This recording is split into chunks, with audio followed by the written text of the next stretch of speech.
It's an esoteric entrepreneurial thing.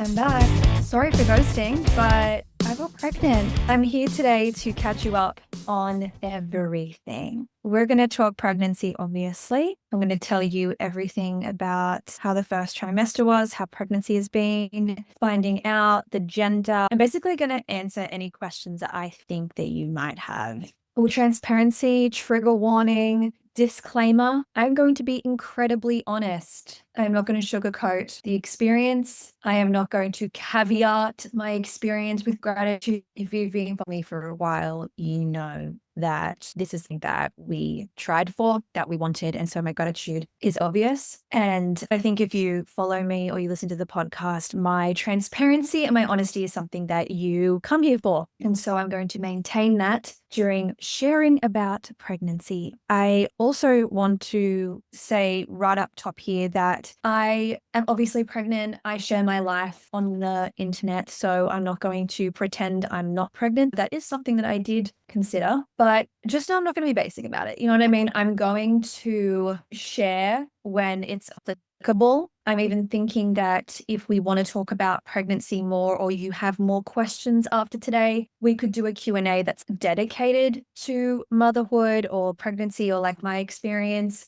You're not going to see like being a mum in business, being a spiritual mama. You're not going to see that kind of content. That's not the kind of creator I want to be. And so, yeah, like there's no need to feel like everything's going to change and be switched up and I'm going to become unrelatable to you now that I'm a mum. I know that can happen a lot of the time. I'm just going to keep it to my experience, catch you guys up. And I just wanted to let you guys know we're not going to be transitioning into mummy blogger territory. Speaking of big changes, things that are happening, I also want to spend today talking about the future of the podcast, the future of my business, working with me, the direction we're going to be heading in now. This time off that I have had away from the internet has definitely given me a lot of clarity on what is exciting me, what's important to me, what I want to contribute to the world. I think pregnancy will do that to you as well, or just not only wanting to have a child, but actually bearing the child now. You guys know I've been a bit of a clusterfuck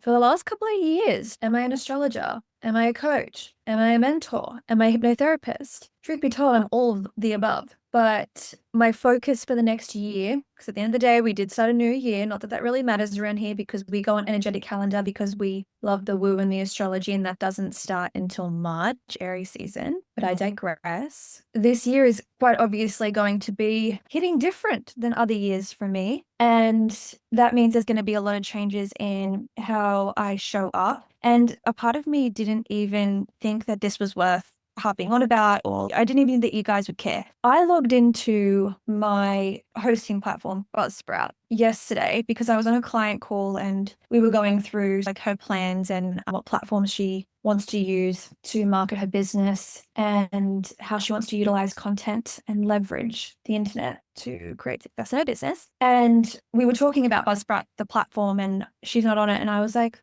look at this, look at all the things that you can do. Shared screen with her, and I haven't logged into Buzzsprout to see the stats or anything like that for 4 months, like since my last recording. And you guys have been listening. That made me feel so special. Like all of my episodes have gained listens. I've basically maintained my listenership. Okay, maintain is probably a strong word, but like at least half of my listens have remained. You guys are going back and listening. So love you for that. That gave me so much motivation to get on the mic today. I'm not going to lie, I've been putting this off. I could have recorded this weeks ago and I haven't. And yeah, I think you obviously care. So we're going to talk about those changes. Is the podcast getting a new name? Is the podcast upload format changing? Is the podcast going to be on YouTube? Spoiler alert, the answer is yes. Without further ado, let's jump on in and catch the fuck up. All right, let me get comfy because as per that last question I posed, will you be able to watch this on YouTube? You may be watching it on YouTube as we speak. Guys, we're on the tubes. I am going to be on YouTube this year. Let's talk about that first. So, obviously, the podcast is going to be there, which is really great, really fun. I used to do it all the time, but I don't know. I was overthinking it. I was truly overthinking it. I was like, we have to have a studio. We have to have all the lights, camera, action. Not only CBF, but don't know if that's me, eh? One thing about me is, as much as I can be type A, I'm a messy gal. I love an aesthetic, don't get me wrong, but I also love comfort. I love ease. And so for me, I'm just embracing all of that, especially when it comes to my content. So yes, the podcast is going to be on YouTube. You can go and watch it on YouTube right now. You will see on YouTube that I am lying in my bed. The dog is behind me. So if you hear some scratching, some licking, that's what it is. It would be worse if he was outside. You would be hearing him scream and scratch at the door. So we have him in the bed with us. Let's be honest, when I have a baby, I'll probably be breastfeeding whilst I'm podcasting. That's just the way it's going to be. And that's what you're going to get. Also, when it comes to YouTube, I'm vlogging this year. Yes, I have decided to bring back the vlogs. Again, doing it very differently to how I used to do it. If you've been following me for a while, in 2022, I want to say, maybe even 2021, I was vlogging. I had an editor. My life looked very different then. And so if you enjoyed those vlogs, I think you're going to enjoy these even more. I was watching my old vlogs and I was like, wow, love her. Look at her go vlogging. What an interesting person. What an interesting gal. And then I was like, why did I stop this? Again, I overcomplicated it. I have always been fascinated with vlogging. Vlogs are the only videos I watch on YouTube. Vlogs and podcasts. So that's what I'm going to upload. I, however, have overcomplicated the idea of vlogging, thinking it has to look a certain way, it has to be a certain way. And therefore, I can't do that. And therefore, I'm going to have to hire somebody. That's just not in the budget right now. Again, having a baby. So I was like, you know what? Fuck this. I'm just going to vlog and edit. And I'm going to let it be a creative project for me. So I hope to get out 1 to 2 vlogs a month. Depends on how much I'm doing, depends on how much I film. If I have an hour's worth of content, I'll do 2 vlogs that month. But if there's only 15 minutes, then you just get one. It's a place for me, firstly, to document my life, because the season I'm going through is very special and I think worth documenting, and also a creative outlet for me. I'm a very sentimental person. Nostalgia hits me every so often, very fucking hard. And so I'm excited. I'm excited to vlog. It feels like a project for me, and I'm going to do it for this year. I'm excited to see what I create. I'm not even necessarily excited to see where it goes. It's actually not really about that. I have started vlogging already, and I mentioned this in the vlog. I think that for what I do and how I'm feeling about my work, which kind of segues into the next thing that I want to talk about, is, I'm over seeing content that tells you what to do and who to be, and almost stating people's opinions as if they're facts. Things like, this is what social media will look like in 2025. This is the best way to make money in 2025. This is what's dead when it comes to sales tactics and is no longer working in 2025. It's that's your prediction, babe. You actually don't know that. Even if you're an expert, it's just your opinion. But the way that we are served short form content, and maybe even content in general, I still see it on YouTube a lot, is this trend of tutorializing things that cannot be taught. Things like the system and the process of becoming insert synonym for empowerment here, right? I'm sick of people telling me what to do when I'm scrolling. If I want to know, I'll look for it. And if I like the way that you explain things and I like to learn from you, I will subscribe to you. I don't want to just be bombarded with your opinion that is colored through your specific experience. If I want that, I'll go pay for it. And so I've been feeling very strongly this way. It's almost like short form content is cringing me out. Again, I'm repeating myself from the vlog, so I'm going to keep it moving from here and make my point, which is, I think, showing you how I live my life. and what I do when it comes to business. Because obviously in these vlogs, you're going to see the behind the scenes of how I run my business, the things that I'm thinking about, the things that are impacting me. You're going to get insights. You're going to get a look in on how somebody who values soul fulfillment and a low cortisol level and all things esoteric and witchy and philosophical, you're going to see me doing that because that's how I live my life and that's what I believe. And it's also what I help people achieve, right? So I think there's power in that. I think there's a lot more power in showing rather than telling. And if you want me to tell you what to do, if you want advice, if you want consultation, if you want mentorship, if you want coaching, if you want support, we can do that in a session, whether that's a one-on-one reading, one-off, or you want to coach with me. Maybe in the future, there will be group programs that we can do that through. But for now, I don't want my content to be a tutorial. I don't want to tell you how to and what to do. I'm happy to show you how I do it. And if that inspires you, my hope is that inspires you to think about how to do things your own way. I know that's what works for me. And I think that's what we're craving. And I don't think you need another person telling you what to do on social media. Now, don't get me wrong. Rob's going to post clips of the podcast and all those sorts of things because that's what I need to do to grow my audience, to get more people in here, to spread the word. But that's like secondary. It's not going to be the thing that I'm focusing on. I really just want to share my experience.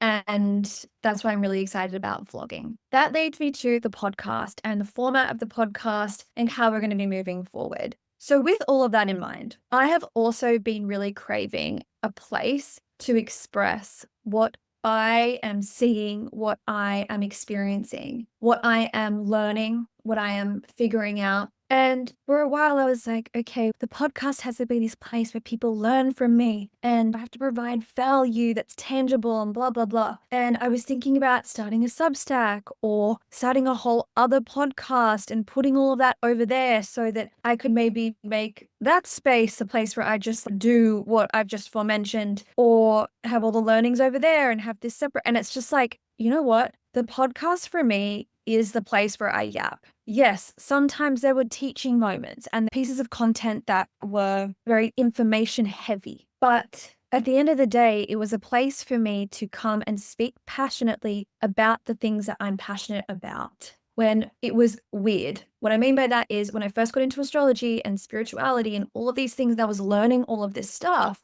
No one saw that coming. Like I was a rock musician, singer-songwriter. Now I'm an astrologer, like what the fuck? And it felt like this kind of safe space for me to do that. And I've just been craving it again. And I'm not a writer. Like I don't want to be writing on Substack. Like, that's just not how I've ever processed things. I'm lucky if I journal. I can journal every single day for 2 months and then not pick up my journal for 2 months. Writing is not the thing that I go to. I'm a verbal processor and I need a place that I can put all of these wonderings, all of these insights and share it with you. And again, it's not to say that this is going to be quite self-involved or just my inner monologue. That's not what this podcast is becoming. I just need a place to have these interesting, insightful conversations with people and process the things that I'm learning and share the things that I know to be true. So I don't think the podcast is going to feel that different, other than the fact that we're not going to be doing like the breakdown of the non-traditional success systems and like that format that we were doing and I was playing around with last year. I actually think that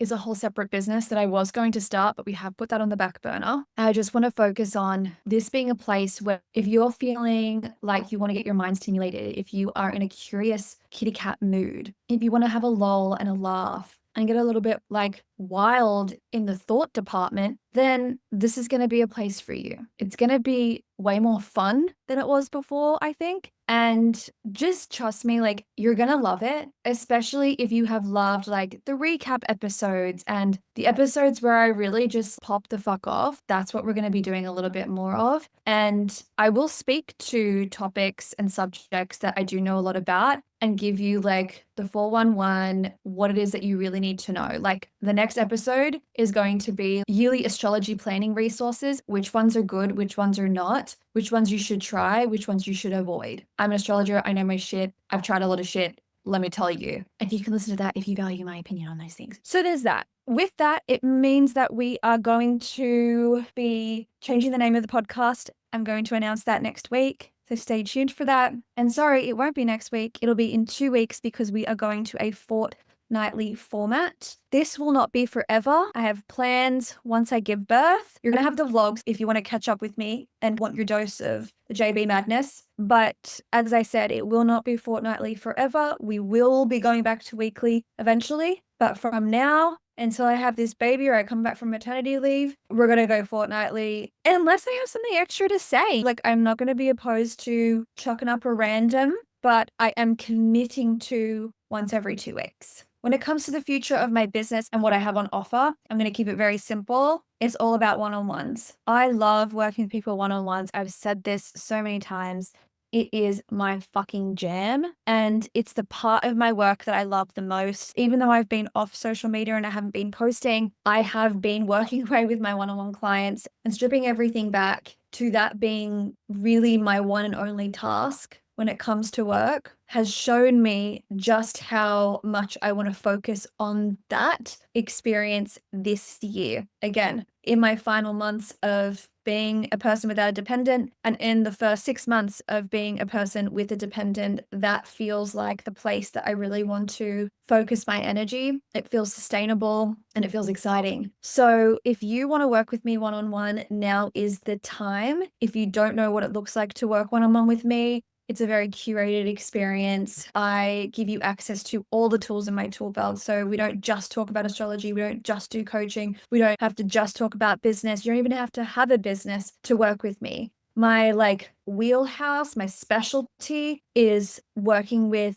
business owners who are either in their dreaming phase, right at the beginning of their business, and want support, yes, from a consulting perspective. And we want to talk about what strategies I should do and where I should put my energy and offer curation and tech and all that sort of stuff. But I'm also there to support you equally in a therapeutic way, which I think is the missing piece as to why a lot of people who go into these very expensive contracts with business coaches walk away feeling disappointed and they didn't get the results that were promised, is because there's no focus and there's no space, quite frankly, to truly be held in what business calls you to do, in the triggers that can inevitably and always come up when you have to execute on the things that your business needs you to execute on in order to be successful. With me, you get that space. And I don't mean you get it voice note me if the mindset thing comes up. No, we're going to do a hypnotherapy session. Yeah, we can talk about it in the voice notes, but that is just as important as planning out your launch or brainstorming your social media strategy. And then on the other hand, I also work with business owners who are thriving, who have been in the game for a while, and they know that they get triggered by their business. And rather than having to hire somebody who's a business coach and someone who can hold them and support them in the mindset and the therapeutic way, they hire me to be there for them therapeutically because I can understand the context of what it is like to be a business owner. So anyway, my doors are open. I have 3 spots at the moment that I am looking to fill. Hit me up in the DMs at Jazzbori if you'd like to take one of those spots, or you're curious about working with me one-on-one and want some more info. All right, now that we have all of that out of the way, let's talk about pregnancy. Let's get personal. Okay, so what I'm going to actually do, because I've been yapping for way longer than I thought I would, is I am going to pause this here. I'm going to go and get a massage. I'm going to come back. I'm probably going to look like a greasy little seal. It's going to be great. You're going to love it. And you're not going to judge me about it, okay? And whilst I'm gone, I'm going to pop in some clips that I recorded over the last 20 weeks. Because guys, yes, I'm 20 weeks today as I'm recording this. If you would like to see finding out updates at 6 weeks, updates at 8 weeks, how we found out the gender, and whatever else I recorded, go over to YouTube, watch that there. I'm going to put all those clips in now. And if you are not a YouTube person or you are driving right now, it's going to be 5 seconds and I'm going to be back. And then I'm going to give you the behind the scenes and give you basically my honest review of pregnancy, the first trimester and half of the second trimester. Hell yeah. All right. Who's not pregnant? Sit down. Yeah, probably not. Who's not pregnant? See, are you pregnant? You ready? Why are you so low? Because I got a big fat ass that sinks me deep in the bed. All right, you ready? Yeah. The dog. Whip it.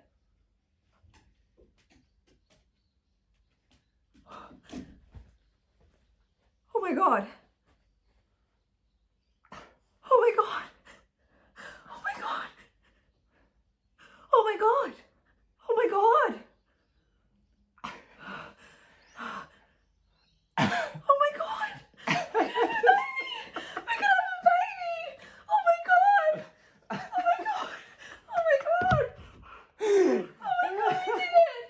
We did it. Oh my god. Oh my god. I love you. I love you so much. Oh my god, we did it. I'm in shock. Oh my god, I'm in shock too. I don't feel pregnant. I should have had one more baby. Just that. Oh, thank God we feel. Okay, so I'm officially 4 weeks and 1 day today, depending on whether that is an accurate timestamp. I went to the doctor, got my bloods done, peed in a cup. It kind of went better than what I thought. I was a bit like worried. I thought that they would be more skeptical of me, if that makes sense. Like I thought they'd be like, you say you're pregnant, but like actually are you? And yeah, I mean, I got a positive pregnancy test. I feel like shit. Like if I don't eat something, I feel nauseous. And that's 100% of the time. So yeah, I mean, I'm optimistic about these tests. They're basically to just confirm that I am pregnant, but also to check that the levels are right, like rising at the right rate, I guess. We can book in our dating scan to hear the heartbeat anywhere from, I think like 2 weeks from today. I have the paperwork here. Yeah.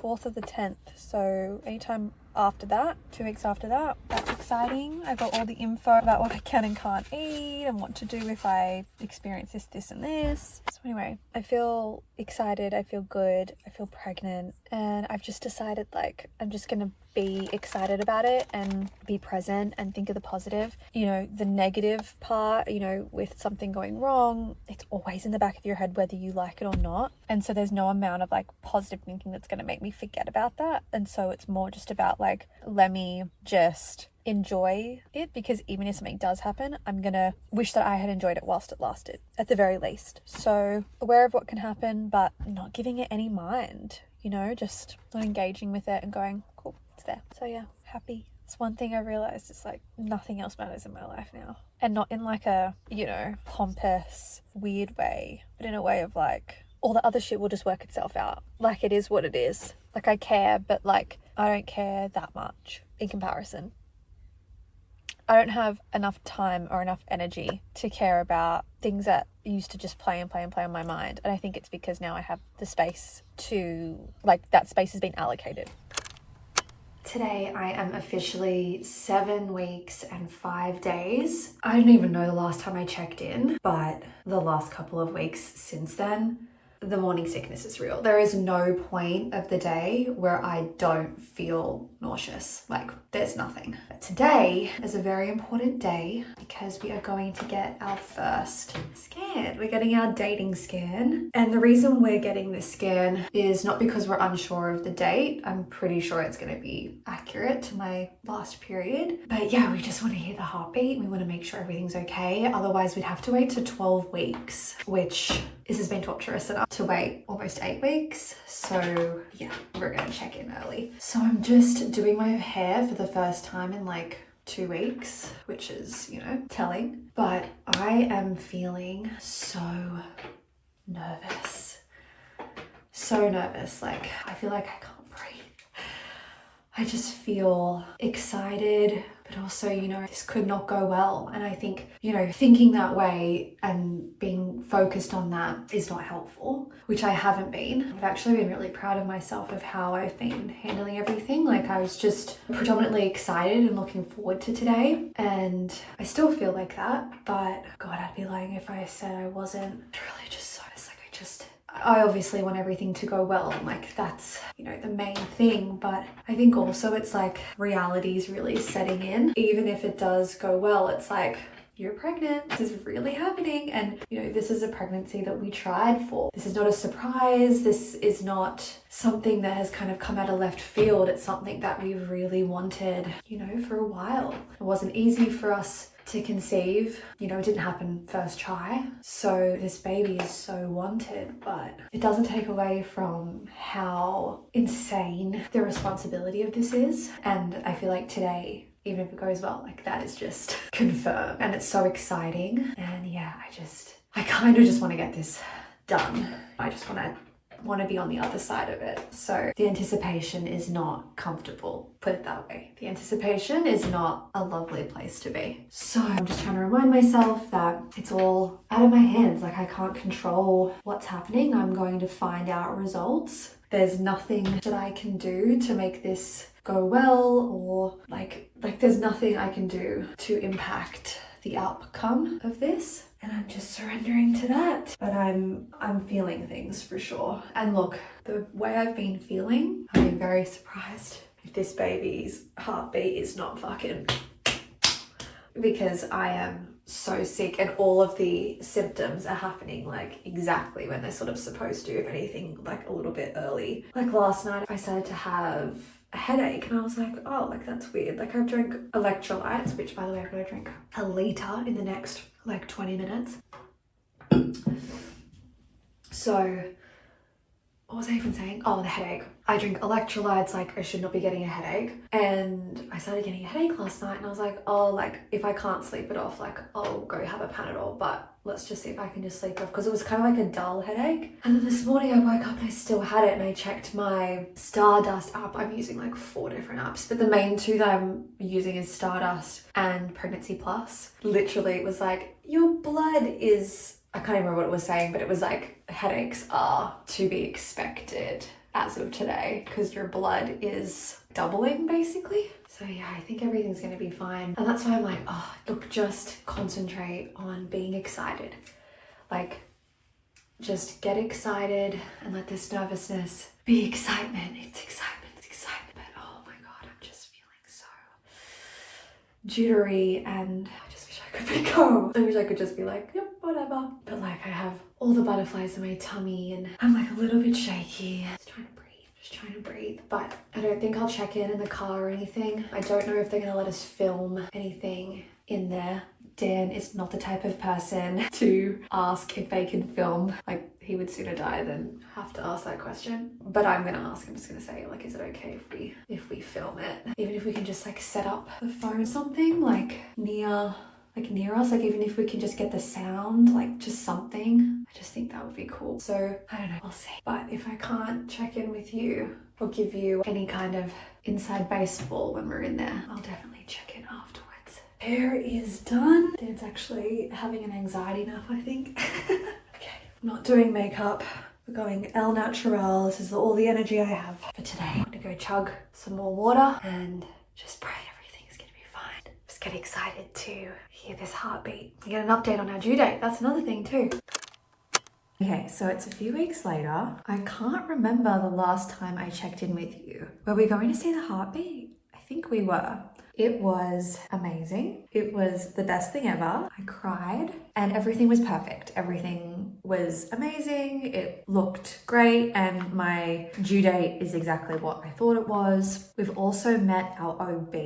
That went amazingly as well. The only bummer is that the private hospital in my area, which is kind of like regional, I guess you would say, is closing down. Specifically their maternity ward, which, you know, of course is amazing. And of course it's like closing like 6 weeks before my due date. I'm not too worried about it. My OB has assured me that they'll figure it out. I know, like, even in Sydney, like, you can go to a public hospital but have a private experience. So I don't know, I'm just like not worried about it. I'm like, it'll work itself out. But also that OB appointment, we got to see the baby again, which is really great. We weren't expecting that. But yeah, it's been smooth sailing. I'm still feeling horrific. Like last night I vomited and it was violent, like it was hectic. So I'm definitely not one of those women who's like, I just felt sick but I didn't vomit. Like, she's chundering. But the reason I'm getting ready right now is because I am going to tell my best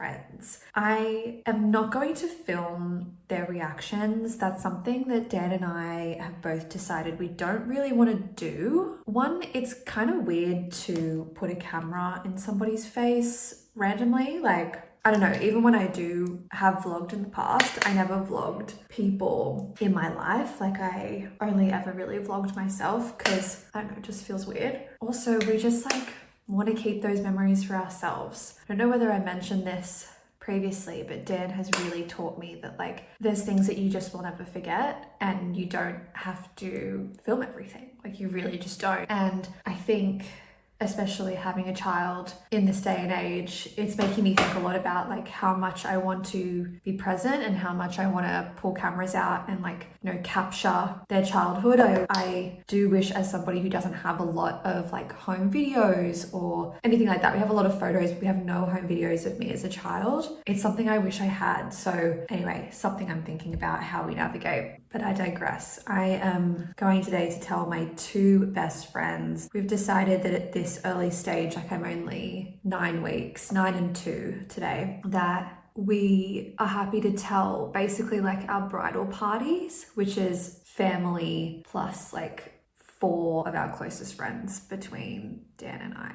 So I'm going to have a lunch with them down in Sydney. I would have told them earlier had I seen them, but we all live in different places. I obviously live north, one of us lives in Sydney and the other lives in Canberra, which is even further south, like 3 hours south of here or 2 hours south of Sydney. And so we don't get together very often. Obviously this time of year is hard because, you know, it's just like coming up to Christmas and everyone's weekends are getting booked out, and this was the only time I could see them. So I'm excited to tell them. I don't think I'm going to do anything special. Like, I think I'm just going to drop it randomly in conversation and then just see how that goes. But I'm excited to tell them. And then if I have the energy, which I think I will at the very least, I will be going to Dan's two best friends that don't know. They're having a barbecue tonight, and we're gonna tell them as well. A part of me just wants to just let everybody know. Like, we have told our parents, and I know it's been really difficult for them to keep it from like their siblings or their really good friends. Like, it feels like you're lying, and I hate that feeling. I know my family does especially too, but they've been so good at keeping it private. But yeah, like, we're scheduled for our NIPT test, which is like a blood test that tests for chromosome deficiencies or abnormalities. It also tells us the gender, which we are going to find out. And we have that appointment because you get a scan as well for viability at 10 weeks, which we've already seen our baby twice, so I'm not too worried about that. Most people don't get to see their baby until that point. And along with that appointment is bloods, which is what that NIPT test is. So I give those bloods on that day. I'm hoping it's a Saturday, so I'm just hoping that the pathology places are open. Otherwise I'll have to wait till Monday to give bloods. And then the annoying thing is that Dan is going away. So I will give the bloods on Saturday, hopefully. He's going away on the next Friday. So if I don't give the bloods, then I'll have to give them on Monday. And like, it can take 3 days to get the results back, but it can also take up to 8 business days. So I just know luck. We're going to get those results whilst he's away. And then we're going to have to wait till he comes back. He's away Friday through to Monday night. So that's annoying, but we'll see. I think it'll all work out as it's supposed to. But that is my little update. I'm already running late, so I'm going to go and tell my besties.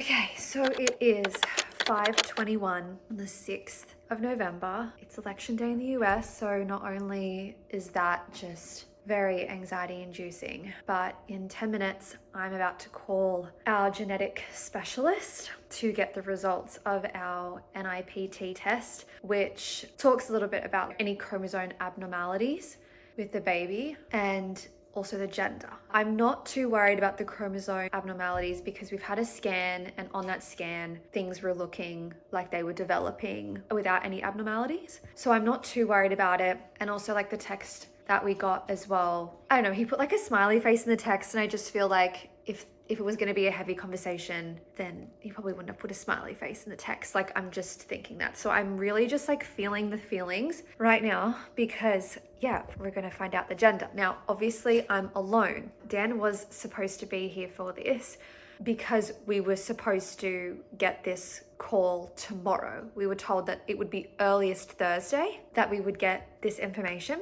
But of course, the day that Dan is at work, we get the call and he's hit traffic. Like, it's almost 5:30. Like, does this guy need to go home? I don't want to like push it to 6. So anyway, we've decided, because I didn't like surprise him with the pregnancy test, right? Like, we tested together. I would surprise him with the gender. So I'm gonna find out and then he'll get home at about 6. And what I'm gonna do is I'm going to get a piece of paper because we didn't plan for this. So what I'm gonna do is I'm gonna get a piece of paper and I'm gonna color it either blue or pink. And obviously like blue for a boy, pink for a girl. And I'm going to put it like around Ziggy's neck like a collar. And so then when he comes home, he will know what the go is. I thought that was kind of cute. Like, to get Ziggy involved would be fun. And that way he gets to be surprised. So that's the vibe. I'm feeling so nervous. Like, so fucking nervous. And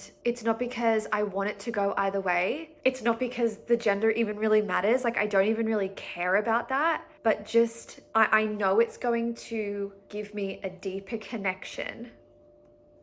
Jesus. It's gonna help me connect to the baby a little bit more because I haven't really done that. Like, I don't feel super connected to the baby. I think it's because there's so much anxiety around being pregnant and like bringing a child into the world and that being like a safe and, you know, smooth process. There's so many things that can go wrong and my mind's really fixated on those things. So I'm excited to find out the gender because I just feel like then I can buy clothes and I can, you know, fantasize and I can connect with the baby a little bit more. I think that it's a boy. My intuition tells me it's a boy. Like, I will be surprised if they say that it's a girl. I don't think I'll be surprised if they say it's a boy, like, just because my intuition is like, I'm just convinced it just is. There's always that part of me that like is also like, oh, it could be a girl, but whenever I see the baby at a scan or like think about even being a mum to like a newborn, I don't know, I just like see it being a boy, but also I can see a girl as well. Like, I can see myself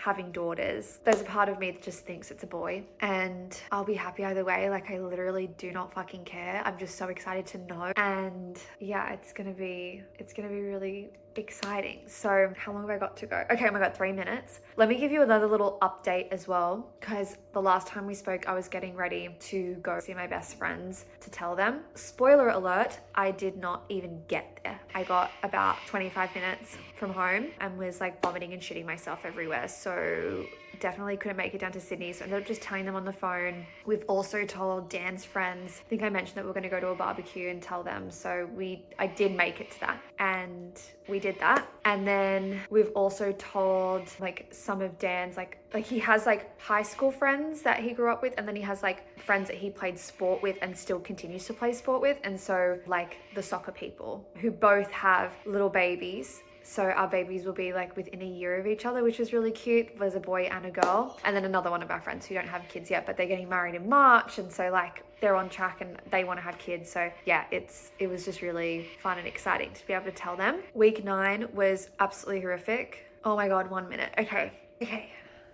I'm gonna get the number up on my heart. I'm sweating. Also, my hair had a massage today. Okay, little Squiddo, what are you? Let's find out. Oh my God, I don't even remember like how to call a number. Let me pin that because I've got to reply to that. Okay, let's call. Hello, this is Ron. Hi Ron, it's Jazz. How are you? I'm well, how you going? I'm really good. Okay, all right, so low risk results, of course.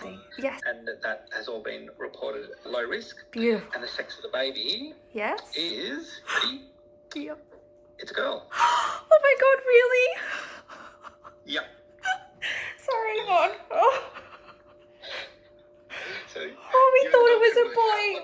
What to do with that? Yeah, no, we really thought it was a boy, but we both really want a girl. Oh, thank you. I mean, happy with whatever, but I can't believe it's a girl. Oh. Yep. Okay, well, thank you Very much. nice, but because the test is certainly telling me that it ought to be. Yes. So, no, girl is perfect. Thank you so much. We really Great. appreciate it. And thanks No so much for the worries. good news. Buddy, have fun. I will. Have fun with your reveal. I will. All right, we'll talk to you soon. Thank Alrighty, you. bye. Bye. It's a girl. It's a girl. Oh my god. It's a girl, Bruno. I'm not going to be the only girl. It's a girl. Oh, it's going to be a girl, honey. Oh, your dad is going to be so happy. Oh, it's going to be a little girl. It's going to be a little girl. They're going to be you and Dad with dicks in the house, and I'm going to have a friend. Oh, yeah. And we're back for those who care. The massage was amazing. And my hair is about 35% less greasy than what I thought it was going to be. So I'm not like super upset with how I look right now. If you watched on YouTube, how cute, how funny, how beautiful were those little clips. If you are listening, let me apologize for the quality of the audio of the first half of this podcast. Obviously, it's very clear that I have not podcasted in 4 months. The mic wasn't properly plugged in. Like it was plugged in, but it just wasn't selected. I am pretty sure I'm going to be able to fix it so it's decent in post, but this is definitely going to sound way fucking better. And let's be honest, the reason you're here in this episode is because you want the tea on the pregnancy. You want to hear all of the goss about what's been happening up until this point. I'm not going to go over an in-depth play by play, week by week, what my fucking symptoms were. I don't even know if you guys care and want those specifics. If you do, I'm more than happy to share them. Like little FYI, I will only be sharing in depth, and when I say in depth, even like surface level depth about my pregnancy and this whole journey on the podcast. The podcast is going to be the one place that I share. It's because it's the place I feel the safest. To be quite frank, I don't want people's opinions. I don't want your advice. I have enough of that in my regular life as just a pregnant person living in this world with amazing support systems and people around me. If I have a question, I have plenty of people to ask. I can always Google it. And whilst I understand that for some people sharing their pregnancy on social media feels comforting and they get a sense of community out of it, I just know that that's not going to be true for me. I have a very clear plan on how I want to parent and how I plan on moving through pregnancy. And it's not even like it's that like crazy. If anything, I think it's less crazy than the normal person. Just don't want my choices to be up for discussion. So talking about it on the podcast feels safe because it's one way. Like you can DM me and give me your opinion if you really want, but there's a lot of effort that goes into that. It's not just like a finger tap away.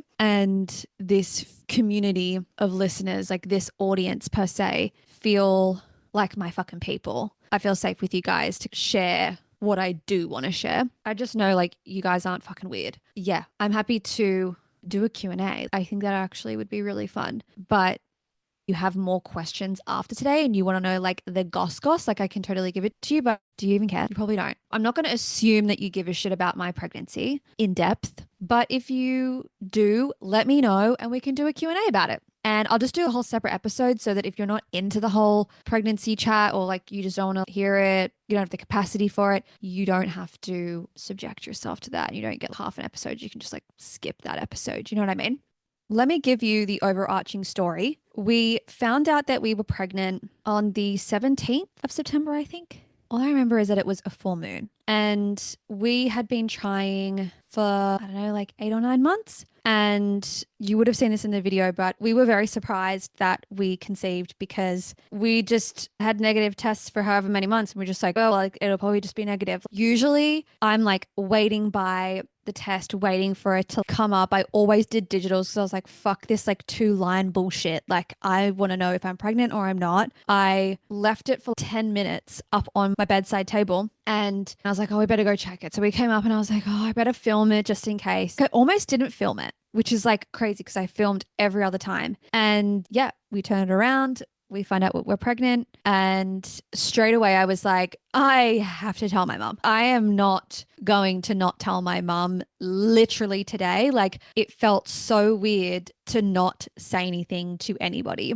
And Dan felt exactly the same. He was like, we've got to fucking tell someone. So we both decided that we wanted to tell our parents that day. We cleared our schedules and we decided to drive down to Sydney literally for 2 hours just to tell my parents in person. And so obviously we wanted to tell them in like a cute way, right? So I was like, let's just go and get some like mugs that say like granddad, pop, grandma on them, and then just show up and give them this random gift. That'll be how we tell them. We went to Dan's mum and dad's first because we were on our way down to Sydney to do it. And by the way, I didn't tell my parents I was coming. I just showed up. And I think obviously as soon as I showed up, they were like, what are you doing here? And I just came in and I gave them the mugs and yeah, they cried and it was a really sweet moment. And then same thing with Dan's parents. His mum cottoned on quite quickly. His dad didn't really get it because I think he saw like granddad on it. He was like, oh, thanks. Thanks for the mug. He didn't get it at all because he's already a granddad. And I had to go up to him. I was like, no, like you're going to be a granddad again. And he was so excited. And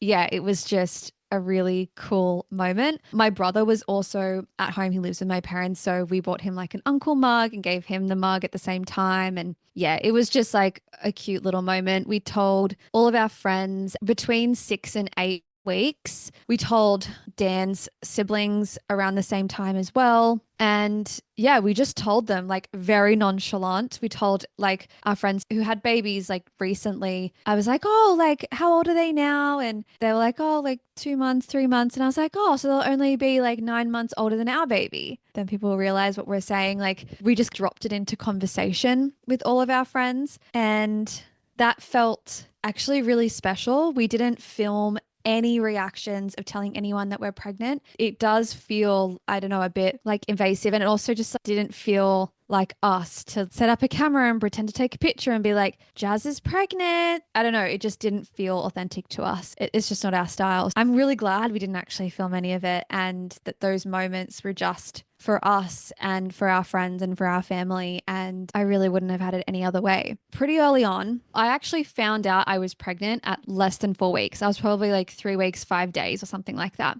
And I had already started to feel a little bit sick, but it wasn't to the point where I was like, oh, I'm pregnant. I didn't feel like sick. It would only be just like when I got up out of bed too quickly, I'd be like, is that a little bit of like reflux? Like it sounds so gross, but when like you burp and like a little bit of vomit comes up, that wasn't actually happening, but is that sort of like feeling. So I was already experiencing that before I tested very early. I tested and I want to say 3 days later, your girl was starting to feel sick. I remember less than a week after telling Dan's mum, seeing her, and I was like, yeah, I'm feeling nauseous. So I was definitely feeling nauseous by week 5.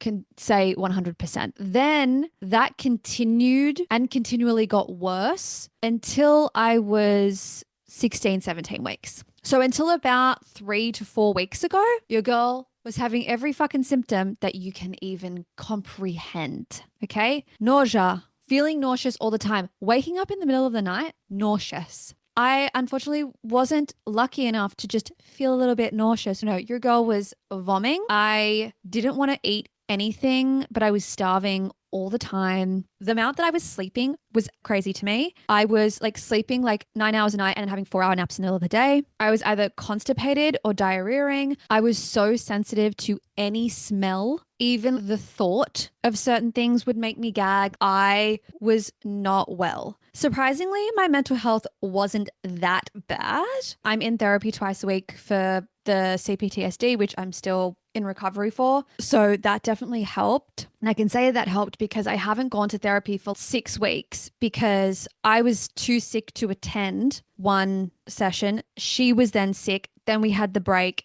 and I think I have an appointment next week. And this has probably been the hardest part for me mentally, was having migraines. That was another one. Like my point being is that I was fucked. I'm giving pregnancy, specifically the first trimester, 0 out of 10. Do not recommend. I said to Dan, you better hope and pray that what they say is true, that I forget all of this, because if I don't, I'm not doing this again. You're going to have to do a lot of convincing in order for me to do this again. She's going to have to be the most perfect angel child in order for me to even consider doing this again. This has not been fun. This has not been magical. Yeah, it's so cool and beautiful and emotional. Sure, when you hear their heartbeat, it was amazing. So good. But you forget about that real fucking quick because the monotony and the consistency in which you are ill is out of control. And here's the thing, what I experienced wasn't even like that bad. There are women who have it way worse. I probably vomited and was sick physically once to twice a week for 4 months or for 3 months. Some women are sick every single day, multiple times a day for their whole pregnancy. It could have been worse, but it definitely could have been better. So up until that like 16, 17 week mark, things were fucking grim every day. And I do not know how women go to work. I could not get on Instagram even. Like I could not create content. All I could do was see my clients. I spaced them out way more than what I usually do. I was not seeing more than one client per day because an hour was basically all I had. I actually told my clients quite early. I think I told them, I want to say 11 or 12 weeks because I was like, bitch, I can't keep this from you. You need to know that if I'm going to just go vomit, like that's what I'm going to be doing. So my clients have known for a little while and I just don't know how anyone like goes to an office or like anywhere without letting people know, because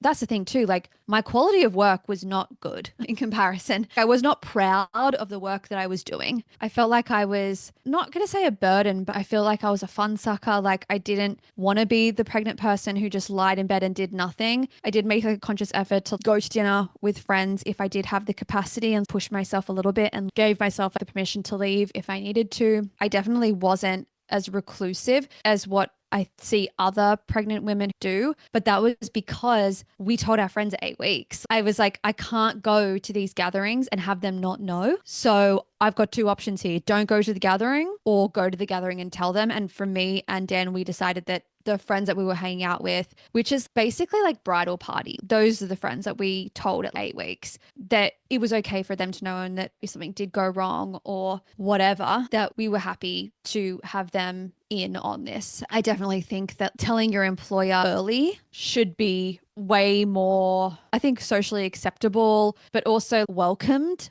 by employers, because holy shit, like it was bad for me and I was laying down literally all day. Like I was horizontal for 3 days, like at a time, like not getting out of bed at some points. If I couldn't do that, I don't know what my mental health would have been like. I don't know what my physical health would have been like. I wonder how sick I would have been if I had to push through and go to an office every day or every other day even. I don't understand how people do this. Oh my God, I have to take this off. I am literally burning up. That's the other thing that happens. As someone who never sweated, as someone who never perspirated in her life, like I would do a full gym session, not sweat. The amount of heat that I am giving off is crazy. Crazy. I mean, it makes sense because you have double the amount of blood. No one tells you that. I also have burst capillaries all over my legs because of how much blood is circulating through my body. No one told me about that. The migraines, yes, they can be hormonal, but it's also because of how much blood is pumping. You get out of breath at 6 weeks, not because your baby's so big. That's why I thought people got out of breath or pregnant people got out of breath. No, it's like your lung capacity is changing. Like I didn't know all of these things. I thought they would happen like way later. And I thought it was just like I was going to feel tired and I was going to feel nauseous. She was wrong. Anyway, moving on, I'm starting to feel better at around 16 weeks. I think I had one little like gag sesh when I was like 17 weeks, but since then I've been fine. Some people don't feel kicks or anything like that till 21 weeks. I had a friend who didn't even feel her baby until 21, 22 weeks. I started feeling her at 16 weeks. And that was like little things where I was like, wait, is that something? And then at 17 weeks, I remember I had my hand on my stomach and I just felt like what I can only describe as 2 flicks on the inside of my stomach. And I audibly said, I felt that. And I was like, oh my God, I think that was the kicks. I don't know if I would have felt it if my hand wasn't on my stomach. Dan felt movement at Christmas or Christmas Eve, I want to say. So I would have been 18 weeks then. This is pretty early to be feeling things. Full transparency, it feels fucking weird. And it actually made me feel anxious. It made me feel a little bit sick. The only way I can describe it is when you have an anxiety pit in your stomach, imagine if that anxiety pit was moving. That's what it felt like. It's this swirling and I didn't like it. I'm still coming to terms with it. Now it's starting to feel a little bit more like kicks and the swelling is still there, but I think I've just gotten used to it a little bit. I saw her 2 days ago in a scan, and up until then, I was really struggling with the whole like movement thing. It was just freaking me out that I couldn't stop her from doing it when it was making me feel yuck. And yeah, like I've had to really work with it. It was just a change that I thought I would have to wait a little bit longer to experience. And I just felt and feel like I didn't have a break of just feeling quote unquote normal. I haven't had a moment where I've forgotten that I'm pregnant, put it that way. I think as well because I've been lying so low and just doing like the bare minimum with work. And it's been a lot for me to really wrap my head around becoming a parent, even though this is something that I really wanted and we tried for. Nothing prepares you for the weight. Now, I'll speak from the eye here. None of that research, none of that exploration that I did around pregnancy and other people's experiences prepared me for the weight of the responsibility that I felt when I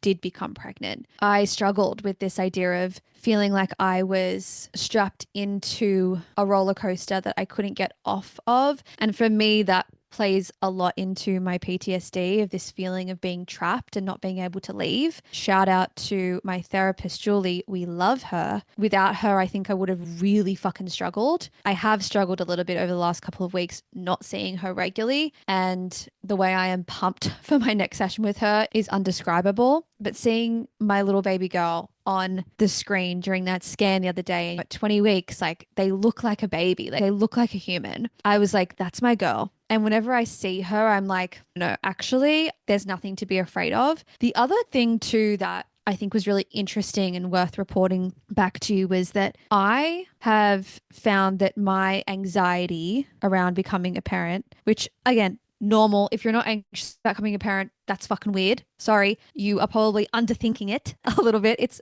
massive. It's a massive thing. But the thing that surprisingly has calmed me the most is being around children, being around other parents with their kids. I find that when I'm in my bed alone at night, or I'm just sitting here thinking about what I need to get and what I need to do and this, that, and the other, that responsibility and the overwhelm spirals so much quicker. Whereas when I'm around children, and even if they're playing up, even if they're being naughty, even if I see some kid in the shopping center having a tantrum in the middle of the grocery store, it almost calms me. I'm like, I can deal with that. I can deal with that. I'm good. I'm quite a patient person. I can really sit with people. I think that's what makes me good at my job is like an hour flies by for me. I can sit and listen to somebody quote unquote waffle all day long. I'm like, give it to me, give me every detail. Holding space for people's emotions is something that I feel like I'm really good at. And so I feel like it's going to be something that, of course, is going to be hard, like when it's your kid and you don't want them screaming or whatever. I don't think I'm going to be worried or embarrassed if my kid's like screaming in the middle of the store. That's not to say I'm going to just like let my kid scream in the middle of the store. Let's get that fucking straight. We will be swiftly picking them up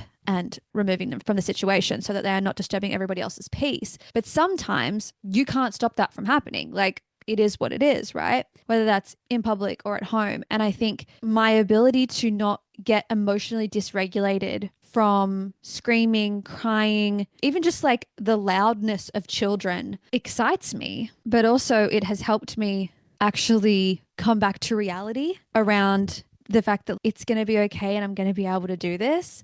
I find that the more I sit and dream and wonder and percolate on things in my head, the more anxious I am. And so I've taken note of that and been trying to put myself in the position to be with other people and their children as much as possible because it's actually really helping me. That and being outside, being grounded. It's been summer here. Dan's been on holidays, so we've been like chilling a lot and just even going outside and putting my feet on the grass. Like I was never that girl who like felt immediately relieved and better when I put my feet on the earth. That has changed for me. I am loving it. Even just like having all the windows open in our house, like I need fresh air. And I think it's because when you're pregnant, it's like you can't escape being pregnant. And again, for someone who has some stuff around feeling trapped, the only way I can combat that is to heighten my senses with a sense of freedom. The last thing I'll say about the story that was up until this point is finding out the gender. If you're watching on YouTube, you would have seen the clip of me finding out. In that clip, I talk about what I thought it was going to be. I'll leave that.